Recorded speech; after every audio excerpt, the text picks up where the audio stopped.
maayos din to. Okay? Merong eroplano, guys. Bilang kayong mga travel sign, meron ba kayong pagbiyahe? Kahit sa simpleng pagpaplano, this is about home, nakukuha kayong energy, family, or ito yung social sector nyo. Since mag-holiday na, kahit sa simpleng pagpaplano, kahit over the net po, 3 and 3 yung nakukuha natin. It's all about communication, connection, reconnection, reunion.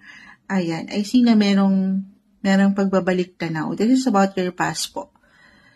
Ilang plans. Kasama itong ilang mahal mo. Mahalaga sa'yo. So ngayon pa lang, maybe magandang pagkakataon ito na gumawa na kayo ng schedule, guys. Kasi I feel once na pumasok ang inyong mga season, Sagittarius season next month na ito, tapos holiday pa, maaring higit po kayo maging busy. Madaming ganap. So, ngayon pa lang, pinapaalalahanan kayo ng barahan na magplano, paangatin yung power, yung control. Yes, guys, nasa inyong control naman para magampanan ito. Hindi natin makokontrol ang lahat ng bagay, sitwasyon, tao sa iyong paligid, pero meron kang control dito ha, kung paano mo to papanghawakan. Both king ay narito.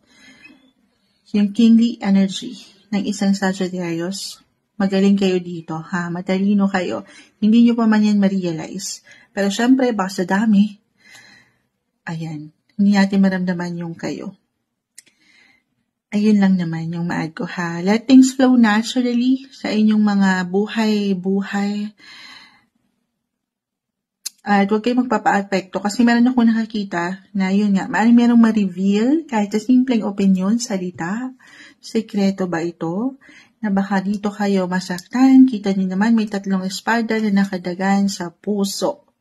Puso? Hindi. Puso yan. Pakita natin sa live.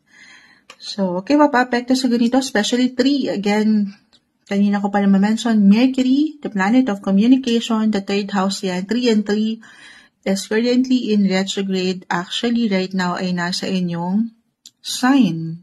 Yes po. Mercury is in retrograde in Sagittarius right now.